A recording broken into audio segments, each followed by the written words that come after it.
Hello and welcome to Security Scan. I am Vishal Dahiya, and this week we will talk about Mark 45 naval gun system.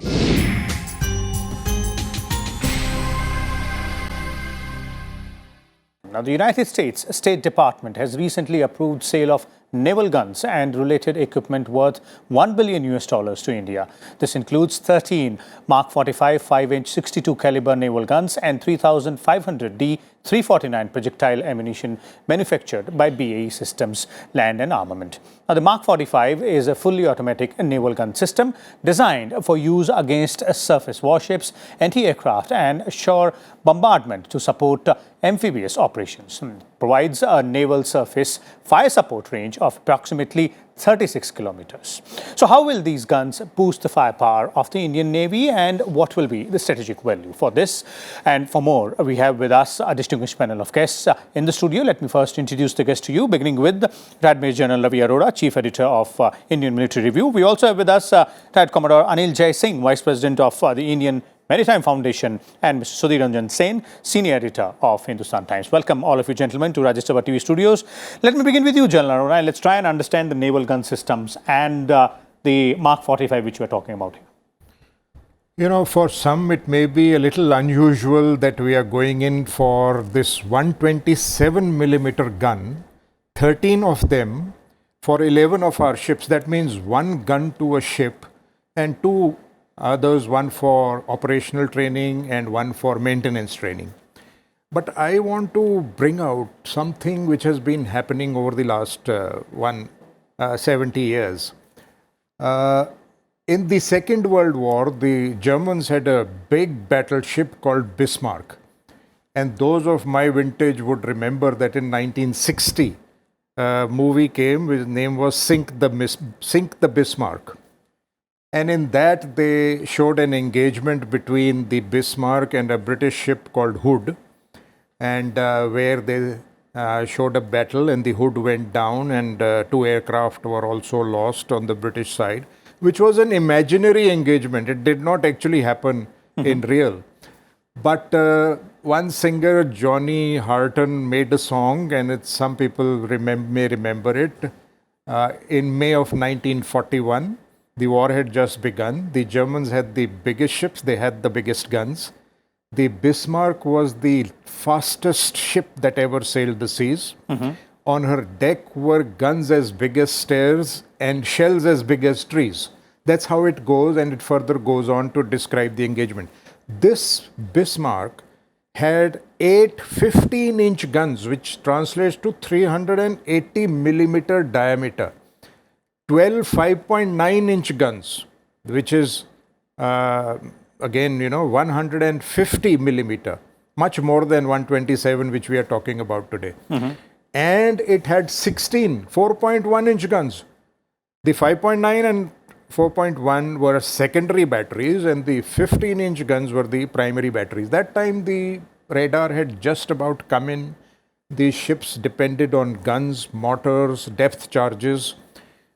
Then cut to 1971, and our Navy Day, which 4 December is celebrated as the day when the Indian Navy went out and bombarded Karachi. That was the second half of the previous century, when there was more focus on missiles. This was the weapon used by the navies. The guns were actually going out. But today the guns are back because the guns now have radar, fire control, precision ammunition, much better sensors. And this one gun alone, which we are going for per frigate, is going to play wonders. Now, on 4 December, 25 missile boat under Commander Yadav, carrying 3 missile boats, Nilpat, Nirghat and Veer, accompanied by 2 corvettes, Kachal and Kilton, went and bombed Karachi, the oil farms, which were ablaze for 7 days. And they sank one Pakistani minesweeper, Muhafiz, and a destroyer, Khyber, and a merchant vessel also. But now we do have missiles and we do have guns. The Indian Navy ships, as other navies also around the world, are armed with missiles as well as guns. So both have got equal importance. Although 127 Mark 45 is not going to be the primary weapon, we have the Barak 8 on many ships, which is a long-range surface-to-air missile. Okay. Before this, we had the Barak 1. We have BrahMos land attack cruise missile. And we have guns. We have, anti-aircraft, smaller caliber anti-aircraft guns. We have torpedoes. We have rocket launchers. And in some cases, mortars and depth charges. Okay. So these are now available. And now we have to look at 127 millimeter, which has come in recently. There is a background to the best gun in the world is considered to be Otto Melara 127 millimeter, which we were going to contract, but we had to give that up because it came the company came under cloud in one of the Augusta Westland scandals. And so we banked upon the Americans to get this gun. Okay. Commodore Singh, that's a wonderful perspective put in there by General Arora. But if you look at the Mark 45 gun system, and as General Arora is pointing out, it's not simply a gun. It's an entire system. It's an automated system which will work on its own and will definitely provide more strength and more firepower to the Indian Navy. Yes, of course, a gun remains very important to any warship. After all, a warship is a warship. It's supposed to be armed. And a gun for it is also a form of self-defense. It can be used against anti-surface warfare. Can be used in the modern, in the contemporary sort of sub-conventional scenario, in anti-piracy missions. It can be used to stop fast aircraft from approaching. So there are many roles a gun still has and is still important to a ship, a warship. The 127 millimeter caliber, 5-inch caliber, is a fairly large caliber for modern guns and is now more or less a standard fit on most Western large frigates and destroyers. India is also contracting 13 of these, out of which 11 are meant for the 4 Project 15 Bravo destroyers and 7 are meant for the Project 17A frigates, which are going to come into the Navy. Okay. If you notice, these follow-on classes, their previous classes, the 15 Alpha and the 15 had smaller guns. They started with 100 mm guns. There was 57 mm guns. So I think the 127 mm is the balance between a very large gun or a very small gun for the kind of role that's this thing. As far as the Mark 45 is concerned, I think one very notable achievement of this gun has been that the Americans have even fired hyper velocity projectiles from this gun called HVPs. Now, the moment you come to the high velocity projectile range, you have taken the gun to a new dimension.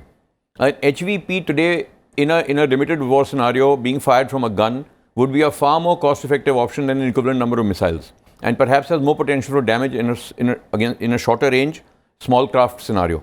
Therefore, I think, in fact, they've even done it in the last RIMPAC exercise. These high-velocity projectiles were actually hyper-velocity projectiles, not even high-velocity projectiles, but hyper-velocity projectiles were fired by a US destroyer to prove the system. So I think for the future, we are looking at these guns coming on 15 Bravo and 17 Alpha ships, which are going to enter the Navy, start entering the Navy 1 or 2 years from now. That means these 11 ships are going to enter the Navy over the next 8 or 9 or 10 years. Which means by the time the last ship of this class comes with this gun should be still contemporary and relevant. And therefore, I think we've gone in for a system which has got a lot of scope for improvement, which is already being tried out at the highest dimension of technology at the moment available in naval gunfires. Okay, and in terms of range as well, it is said to have... In range, it is about 20 odd kilometers. 20 nautical miles, that's around 36 kilometers. Yeah. So your point of view on Mark 45 and the need for a gun system when we are talking about a lot of missile technology which we have. So I'll take your last question first. I mean, and I'll give give a comparison between, take you back to Balakot. Everybody says that, today everything has gone to beyond visual range. Air Force should not look at dogfights. That is old, that is Second World War or, last century. But at the end of the day, on the 27th when they came, we did have a dogfight. So you really, yes, you have gone into the missile range. You have gone into the beyond visual range. You have gone into, ultra sensitive radars that can track you hundreds of kilometers away. But what if you need it? And therefore, you cannot then say, oh, we should have thought about it. So you need to have that capability. And therefore, that is where it fits in. I would slightly differ with these two experts saying that, 13 is a bit too less. Because if you look at the way China is expanding, the way the Indian Ocean region is being militarized, the Indian Navy is the force of the future. Because you have to look at your slocks, you have to look at your trade that is flowing. And it is the Navy that is going to, and we've also said that the Navy is going to come out as a net security provider of this region. In this case, I think we should have, we should start thinking 20 years, 30 years ahead from where we stand. Okay.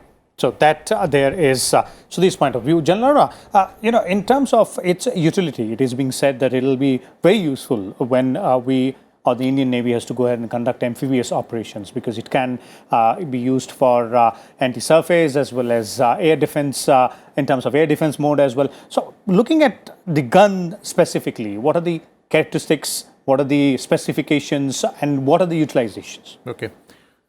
See, 127 millimeter gun is ideal for this. Primary role is naval gunfire support and against other ships.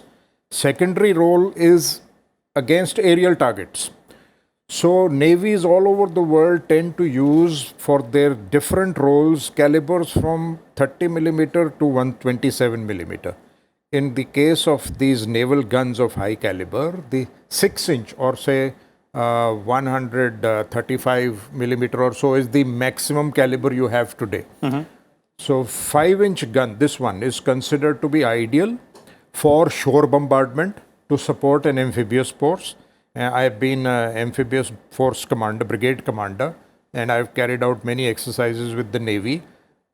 We have had 76 millimeter guns, which are also ideal, but 127 is the best gun suited for naval gunfire support. Okay. In support of amphibious or against shore targets or against ships. In the secondary role, with the kind of ammunition available today, again, it's a very good gun.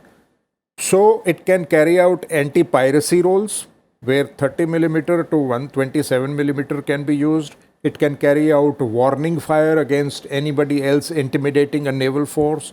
It can carry out naval gunfire support. It can carry out anti-aerial or anti-aircraft. And it can carry out littoral warfare against fast-moving patrol craft along the littoral. So for all this, it is the ideal weapon if you talk about the role. Now, why is it better suited than a missile? Because all ships have got plenty of missiles. Our frigates now being made are carrying 32 Barak 8 missiles, but primary role is surface to air. And they have other weapons for carrying out attacks against smaller caliber, against smaller ships. But the range, rate of fire, and in this case, this is a gun for which we are going in for the modification 4. That means it can fire in automated role. It has a crew of 6, but in automated role in modification 4, the crew doesn't have to man it. This crew of 6 is under the deck of the ship. Only the mount is outside. It is remote controlled. It can fire 20 rounds in automatic loading mode. So it's much more effective, much faster rate of fire, much more accurate. And I don't have the details of ammunition. Some details have come out, but if we are going in for the latest modification, I suppose we probably are going in for the latest ammunition as well, which has extended range of 36 kilometers. Smaller calibers have got lesser range. We are manufacturing the 76 millimeter Auto Melara gun by BHEL under license, but now that is considered an inferior caliber when the 127 is available. Remember, we were going to go in for the Auto Melara 127 millimeter, the best gun in the world, but we could not go in for that. Okay. Comrade Singh, your point of view on the capabilities and the utilization as well, and specifically the missile versus guns aspect. As far as missile versus gun goes, I'll take that first. The missile is a weapon meant for a particular purpose, as is the gun. So it is not that the gun or the missile are replaceable. As has been brought out earlier, the gun has a very distinct role to play. It's a very important element of naval gunfire support. It softens up the beaches in case of an amphibious attack.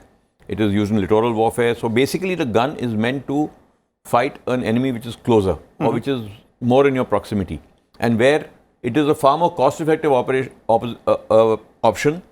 and a more effective option.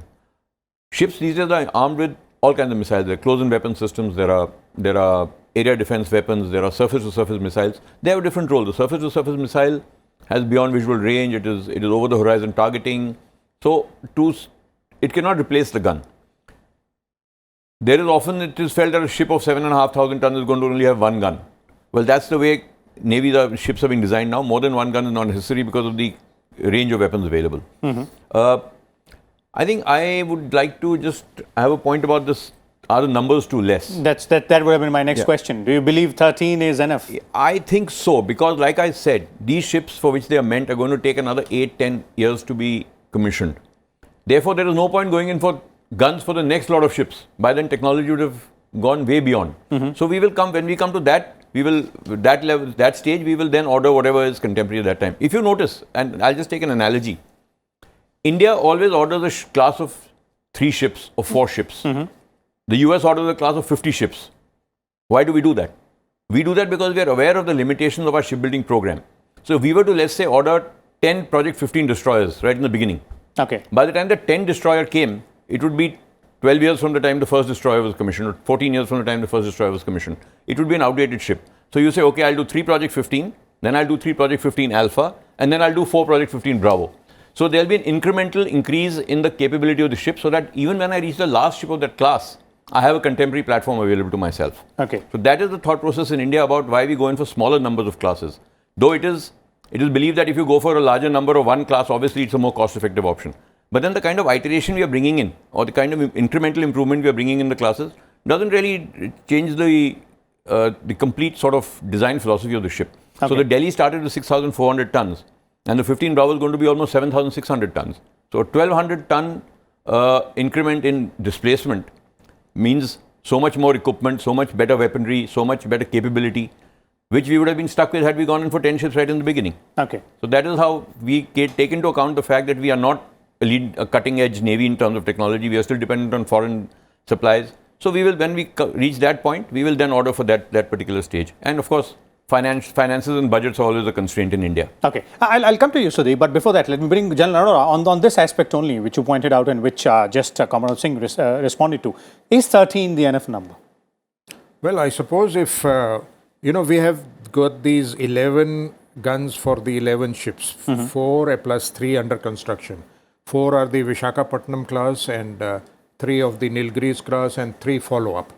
And 1 for training, it will go to INS Dronacharya, 1 will go to INS Valsura for technical maintenance training. So, yes, it is not the primary weapon. For these ships, it is enough.